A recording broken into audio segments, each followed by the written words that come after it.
Hi, Nishant. Thank you so much for giving us your time and interviewing with us. For the viewers, may we request you to please share your journey and your story in your own words? Yeah, great to be here, Diksha. So my journey started from 2017 onwards, even though I enrolled in MBA in 2021. But it started from 2017 when I talked to different people when my boss was an MBA from ISP. And Mm-hmm. I talked to different people who were MBA from like Spain's university, like IES or IE. And it actually got me thinking as to why people do an MBA and how it actually go will help me as well. Right. And that is where all the things started. Like I switched jobs because of that. Okay, let's get more experience in. And then I started moving on, like connecting with different people to understand how an MBA will actually help me. Mhm. And then it's all came down to the GMAT thing. Like, okay, this is the first hurdle that you have to cross. And that's where I talked to different people, got to know about the experts global GMAT course, enrolled in it. Mm-hmm. And it actually really helped me with all that, like, lot of practice questions and a lot of practice tests as well. And it actually helped me to cross that first hurdle. And that actually gave me a confidence to also enroll in the application consulting that Sports Global had. Right. And I would say that that was the turning point for me Mm-hmm. because I had a specific goal in mind, set things in mind, and that was quite not that suitable for the schools that I was applying to, and that really helped me. So that's where I am right now, all the help that we had from different people in the last 4 years. Right. That's amazing. So, in your opinion, what are a few factors or actions you took that made all the difference? Yeah, so like, there were like three kinds of things that I did that made all the difference, as you said. The first is the research part, like both the secondary research and the primary research. So you read the websites, that's the common thing to do, but you also read the blogs. There are a lot of blogs of students out there, testimonials, Mm-hmm. or even you see lots of videos. There are a lot of videos that are put up by AdCom or even the ones like they put up by the application consulting firms as well, Mm-hmm. and you understand whole of the process, you get a framework in mind, and then you try to build your own story accordingly. Then Right. you validate that by doing the primary research. So you connect with people on LinkedIn. And that is how you actually start. You read about the blogs, you connect with them on LinkedIn, try to get them on a call, and try to have a clarity of thought in mind that, okay, so this is where I want to go, Mm-hmm. and this is where I will be, this is how the MBA will help me. Right. And then the second thing comes in, that the clarity of the post goals or the clarity of why an MBA.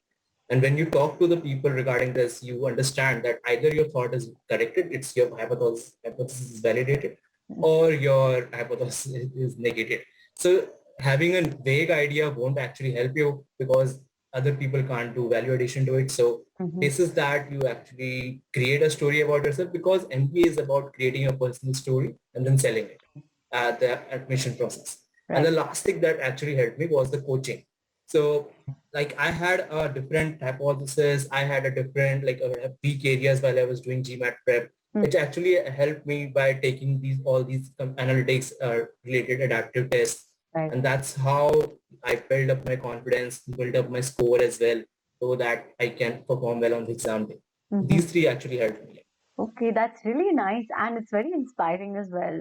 So, with the benefit of hindsight, what are a few mistakes you believe you committed in the process?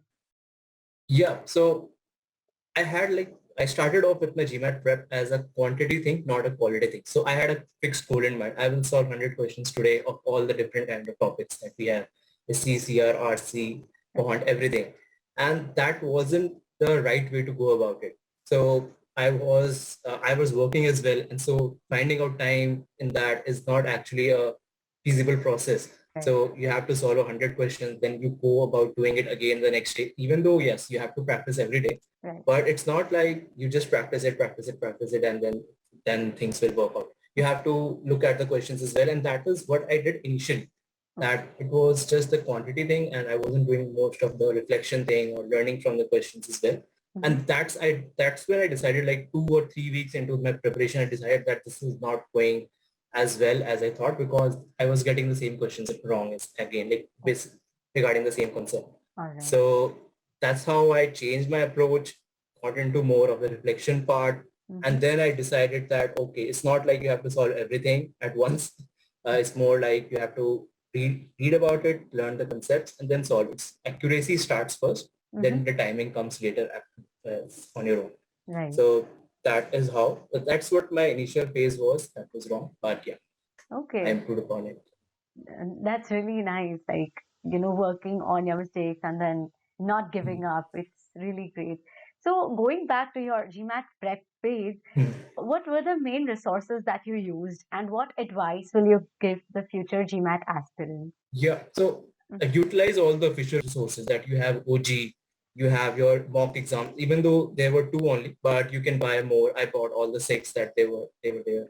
And then I also used Experts Global, all the entire GMAT course. It had like 5,000 questions. It had 15 tests. That was the optimal amount. So you have to make sure that you are looking at accuracy first and then timings Okay. of the questions, because accuracy will help you understand the concepts better, and Mm-hmm. from there on the timings will come. And yeah, and the important thing was you have to practice every day, or almost every day. You can't like say that, okay, let's get a break for 2 3 days and then just start off again. So that won't really help, Okay. because it's because the thing is, you are not practicing for GMAT like a year-long course or 2 year long course. Mm-hmm. It's more of a, you have decided on an application deadline, and then you decide to do it within a 3.5 or a 4 months. So practicing every day actually helps you Mm-hmm. get to the exact spot that you want to go to. Okay. And the thing is, you have to keep on giving exams as well, like mock exams at regular intervals. So it acts as a kind of check-ins as to where you are going, are you improving or not, what kind of areas have you improved upon, or is there any areas that's messed up, Mm-hmm. that wasn't messed up earlier. So these regular check-ins is actually very helpful. That's why I suggested all those exams, Yes. different kind of, not just giving out two. I felt that these mock exams actually helped me understand that, okay, maybe this part is getting better, but this part is getting worse. So I have to decide both of that. Right. Like have to strike a balance between that.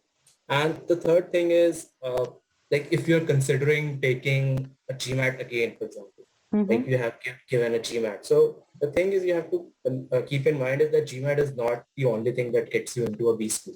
So GMAT is one of like 4 or 5 factors. It's not even the most important one. Your professional experience, your goals, the school's offerings, and how you articulate is even more important than just this GMAT.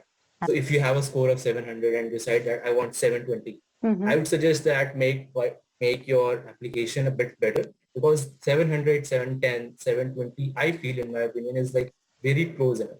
It won't decide your like entrance into the school or not. You will get called to an interview, but then the real thing starts and you have to focus more on that.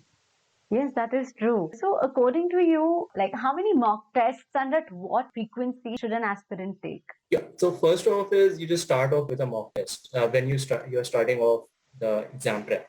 Right. So you understand where you are as of now, even for the quant section or even for the verbal section. Mm-hmm. Verbal section, you have to like, there would be a shock for you, but you have to be prepared for that shock.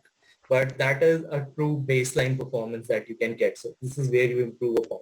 Right. And then you start off by looking at the deadlines first. So it's like you look at the application deadlines and then you work backwards. So for example, if you have 4 months till the deadline, that is an optimal time. 3.5 4 months is an optimal time for a GMAT exam prep.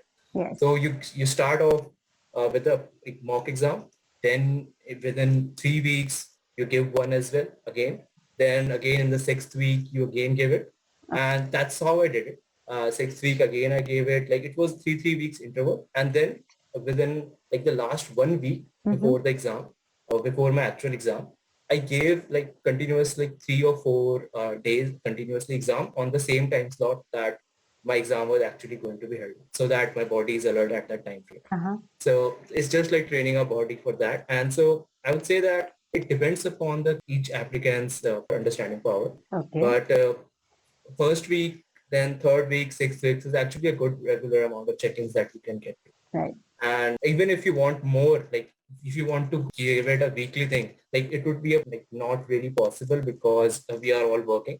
Yes. So like, but if you want to give it a weekly thing, you can try to do it. I was able to do it like because at that time when we were preparing, I was working from home. So I had a lot of time, so that was not going out and traveling. Mm-hmm. So I used that time to actually give mock exams as well. Okay, that's really nice. So, what would you like to say about your experience and learnings from managing the application timelines?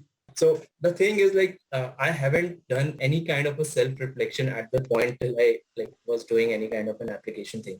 Okay. So I was going through, okay, this is the job. Okay, let's do it. Oh, this is a better opportunity. Let's get it. So I wasn't like looking at the big picture of where this is actually going, Okay. where my career is going, or where I am going. Right. What actually helped in the whole application process, because at the start, what you have, like if you have 5 or 6 years of experience, Mm. so you have a lot of things to write about, Right. and you have a lot of, even professionally and personally as well.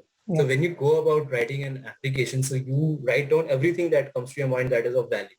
Mm-hmm. And that part is quite like time consuming, because Right. when you start writing about all of the things that you have done, you don't even realize that, okay, this is the amount that we have done. And okay, so I first like congratulated myself, okay, this is quite a good thing that I have done over the last 5 and 6 years. Mm-hmm. But now it's like, okay, so based on this, where I'd like to go next. So it's actually planning about yourself, which I believe that I hadn't done before Okay. actually doing this MBA program. And that is how it actually turned it into the application deadlines as well. So if you talk about all the schools, because when you give out the GMAT exam, you have to send your scores to some schools, right?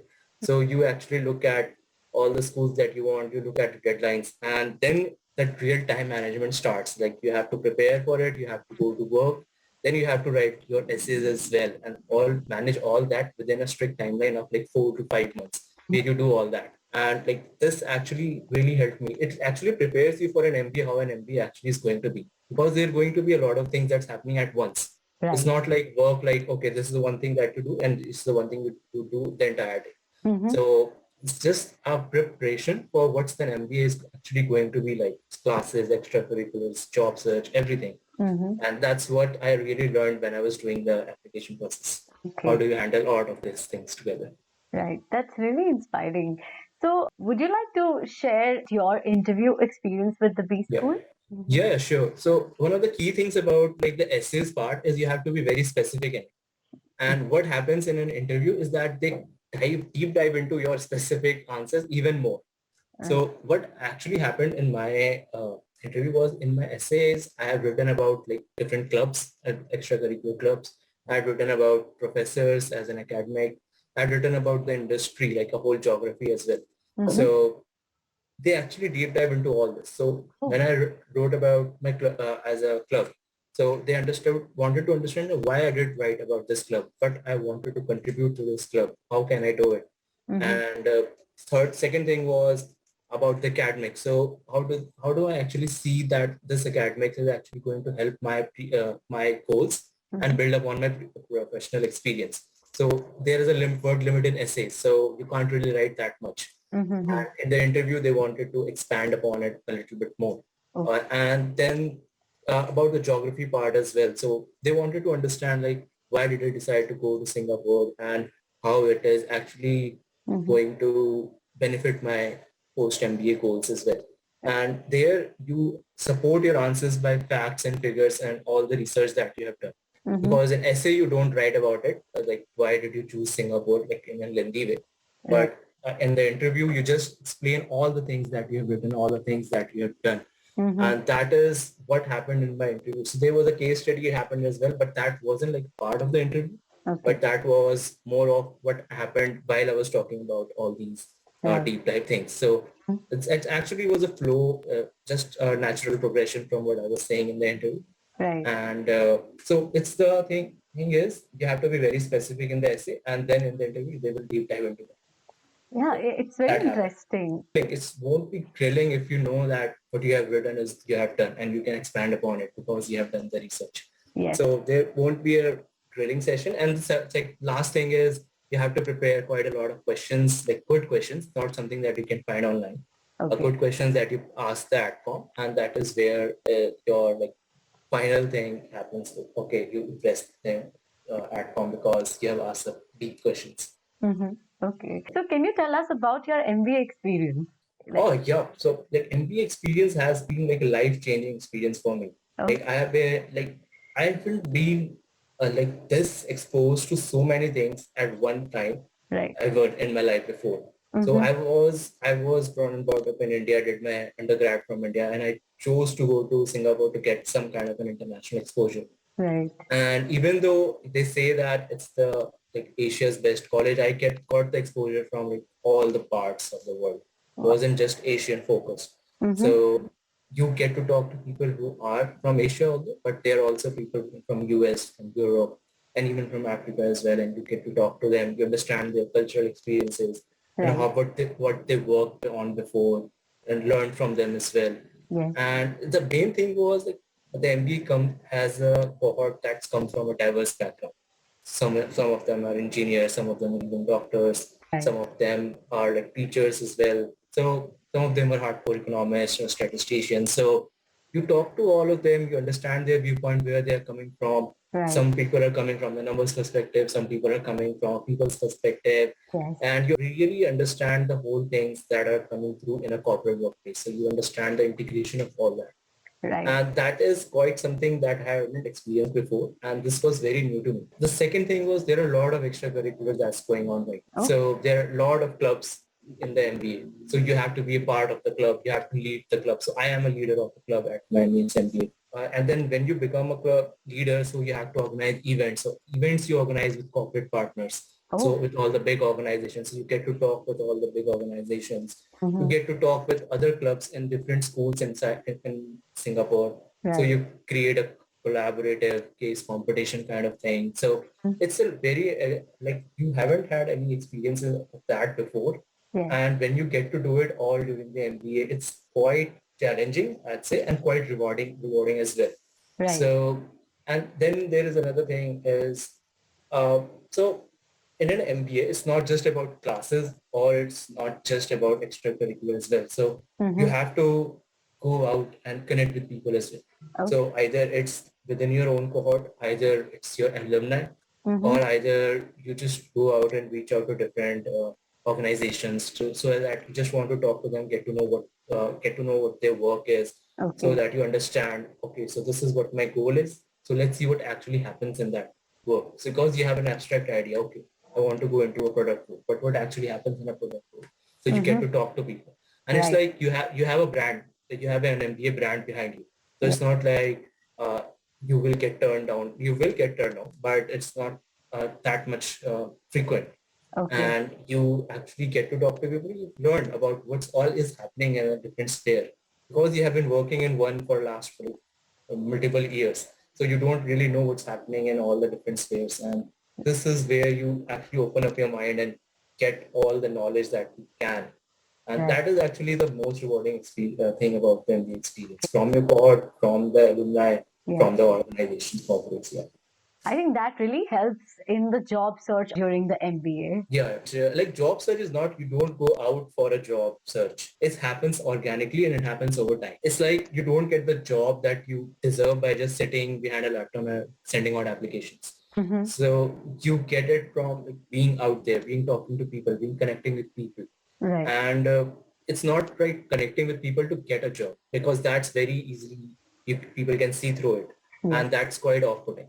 So what you actually do is you talk to the people about their work, what kind of work they do, what kind of things that you can add on to that, or what kind of things that you can learn from that work. All right. So it starts off with a like normal connect session. You Mm-hmm. understand each other experiences, and then you try to build that to, towards kind of getting a job. So it's a very long game. It's not like you get out there tomorrow, had a connect session, you will get a job opportunity, or an interview thing the next day as well. So it takes quite a long time, and you also don't have to do like haphazard networking.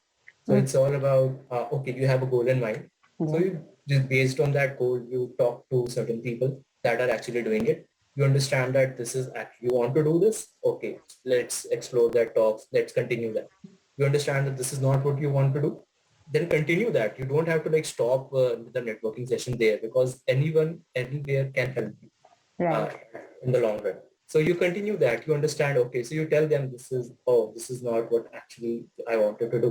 Mm-hmm. So they actually can help you get in connect with someone who actually does something different. So you understand that, okay, this might be something I want to do. So it's Okay. all about how you target it. It's not like, okay, I will connect with one person, then another in a totally different space. Right. That will take up a lot of your time, and you don't have a lot of time during an MBA. That's for sure. There is a lot of things going on at the same time. You can't really add on like a lot of networking onto your plate on top of your like academics, extracurriculars, and everything. That's true. I think it's quite a wholesome experience and it's quite Yeah. hectic as well. Yeah. So, according to you, what are a few common mistakes that you believe all the GMAT aspirants and MBA applicants must avoid? Yeah, sure. So like even before you start, you must have a plan or some kind of a milestone in mind. Right. So like you first start off by saying that, okay, so these are the few colleges that I would like to target.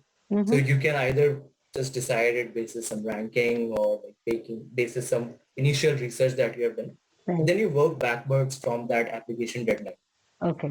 So, okay, I have the application deadline coming up in July. Okay, let's see. I have 4 and 5 months right now. So this is how I will try to create my plan, how I will do the GMAT prep, how I will do the application process, when I will do it, when will I give the mock exams, so that you already only you have some kind of motivation to do it. Right. Because if you don't have something in the future setup, Mm-hmm. then your preparation can carry on for a long time, which is not ideal Mm-hmm. because GMAT prep can take a lot of time. It can take 1 year, 1.5, 2 years as well if you're not really serious about it. But it's not an exam that actually takes this much Right. time because it's not something you are cramming up for a long time and just producing it in the exam day. Right. It's more about your cognitive abilities and how you strategize answering the questions. Mm. So that's the one thing that you need to set up milestones. Without milestones, it won't work. Set up milestones about when you want to give the mock exams, Right. what kind of questions you want to target on which weeks, Mm-hmm. and then after like 1.5 or 2 months into your exam, in your prep, you Okay. understand where you are as of now, and Mm. then you book a official exam slot. It's not like you completed everything. Okay, I'm okay with the exam, that I'm okay with my preparation. Then you book a slot. That might take a lot of time and might eat you into your application process. Okay. So you have to set up milestones before you even start. So that's the first thing. Okay. Second thing is you have to go for the right materials and not for all the materials to study.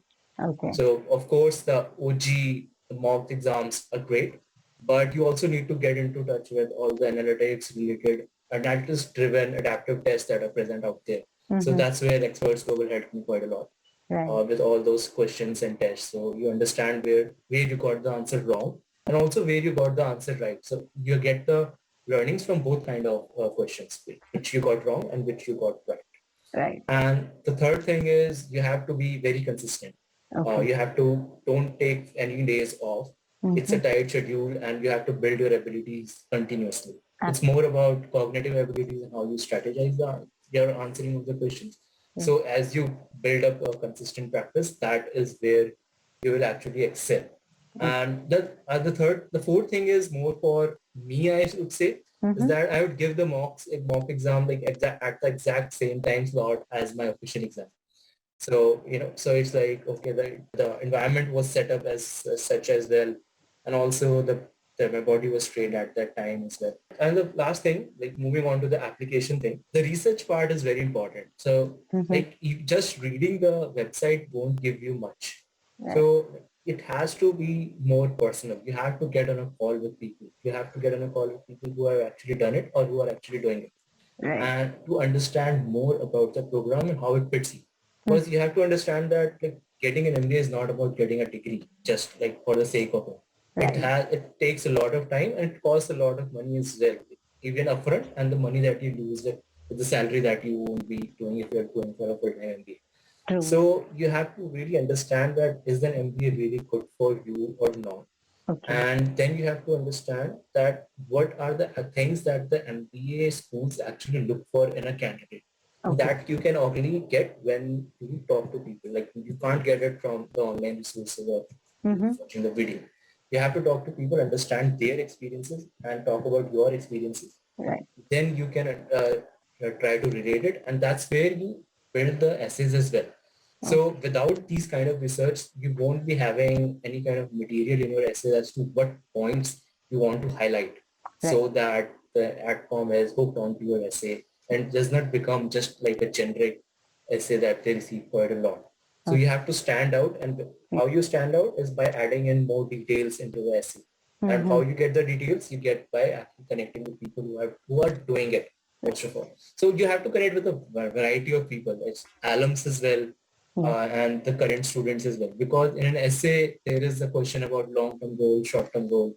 So like you connect with alums to understand, okay, this is how their long-term career progressed. So you try to understand all this, and even though it is quite a like a extensive process which takes a lot of time, but it is actually worth it because it gets converted into an offer, which is quite a good thing because getting an MBA is quite a good experience, I would say, just not for the degree, but for your overall growth. And the other thing is, that's for me personally though, like I really prefer to give out the application very early, like in the just as the first round starts. Because what I think is like if you either you can get rejected or accepted. If you're accepted, then you have a lot of time before the course starts to connect with people, to build up your skills, and to actually get a feeling of how an MBA would look like. So I applied like 2 days into the first round. I got the offer like within 2 or 3 weeks. That's amazing. And yeah, and then I built up the skills. Like I was from an analytics background, so I understand that, okay, how marketing works, how finance works. I didn't have a finance background. So it actually helps you when you get to the course because it's MBA is not just about the classroom thing. And so if you have all this kind of skills that you have built up beforehand, it actually helps you contribute to class. It actually helps you be more into extracurricular activities, get your profile built up. So that's when you, if you're accepted. If you're rejected, then you can move on to different things as well. So MBA is good for you or not, or you want to do a certification, or you want to target a different school. So I would suggest that get your application done as quickly as possible within the first round only. Don't wait for second or third. That's just me personally. Right. And it is true. It's always better to go in the first round. Yeah. Thank you so much, Nishant, for sharing your journey and experience with us. All your suggestions are going to help us thousands of students in their journey to success. Sure, no issues. Like really, Experts Global really helped me a lot, I would say. So I would really like to give back as well. Thank you so much for taking out time for this. Yeah, sure. Thank you. Bye. Bye.